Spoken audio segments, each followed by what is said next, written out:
Hey, good morning, everybody, and welcome to a Tuesday morning. You would never believe it was the 10th day of October in West Michigan when you step outside, because it is ridiculously mild out there. We'll show you the numbers in just a minute.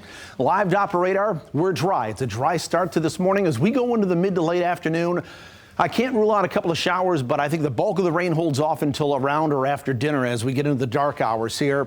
You can see the conveyor belt of moisture. All that green is just plain liquid precipitation. It is rain, but there is cold air wrapping in behind this system, and you can see there's a changeover, a mix to snow there. We won't get in on that, but all of this is going to shift into our area, but it's going to take the better part of the day to get here. Look at these temperatures this early in the morning. You could head outside in a t-shirt and not even flinch. It's in the low to mid 60s out there, 65 in Lawton right now. We have 66 in Hopkins, 66 in Allegan. To the north, you'll find 66 in Grand Rapids. Much the same in Cedar Springs. Ionia is 64 degrees, and to the north, we're in the upper 60s there. We had a high across the area yesterday of 77 degrees. That was the warmest temperature ever this late in the season in West Michigan. So that will go down not only in the record books, but in the history books. And to quantify that, they've been keeping a record since the late 1880s and early 1890s. So that's been a long-standing record. Take a look at our wind speeds today, because these are going to ramp up. It'll be breezy during the day, but it'll flat out be downright windy as we get into the evening hours. There's from the forecast model here.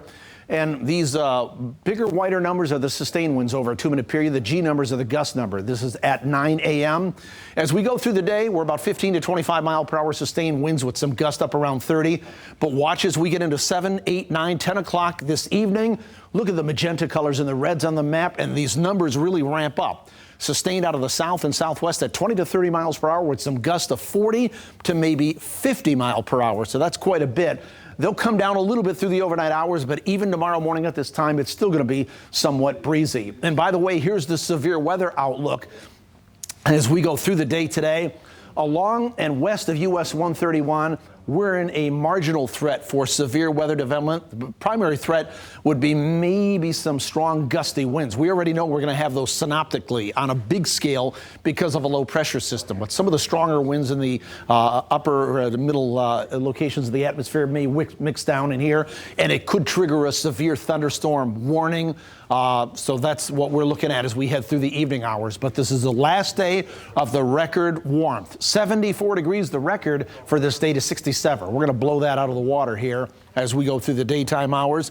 We'll see some sunshine through the morning, but it's going to be short-lived. That's going to be cut off. We're going to turn mostly cloudy, and we'll be breezy through the day, eventually turning windy with a south-southwest wind at 15 to 25 miles per hour. Here's what it looks like on our computer forecast model. You can see at 9 a.m., we're dry. As we get into the afternoon, some of that rain may start to form in here. I can't completely rule that out, but the bulk of the conveyor belt of moisture doesn't move in here until we get into the evening hours. There could even be a rumble of thunder out there. You can see this is all gone by 6 a.m. tomorrow morning. We may start tomorrow with some cloud cover, but high pressure builds in. I think we'll see a fair amount of sunshine for tomorrow, but it is going to be sharply colder, like by about 25 or 30 degrees. Then this weak cold front will slide in here Thursday and Friday. That could produce a shower from Grand Rapids to the north, but that'll be pretty isolated stuff if we see it. But there's more reinforcing cold air behind that front. How much rain are we talking about? Probably a couple tenths of an inch to maybe a third of an inch is all we're really looking at. I think the heaviest rain will probably be from Grand Rapids off to the north and west. So our Fox 17 7-day planner has temperatures at 74 degrees today. PM and nighttime showers, maybe a rumble of thunder in there. 47 degrees by the time we get into tomorrow. So a huge change. Get out and enjoy that. And then by the time we get into Thursday, here's what you're going to find. 53 degrees. We get a quick little warm up there, but then with that secondary front coming through on Friday, we're talking mid-40s there, maybe an isolated morning shower north of Grand Rapids on Friday. Then we're mid-40s on Saturday, mid-50s on Sunday briefly, and then back into the mid-40s. But again, if I can stress it, get outside and enjoy this weather because it is unprecedented. Unprecedented. I sure will. I have to finish the leaves before they get rained on. Yeah. All right, well, Oprah has come out with her latest list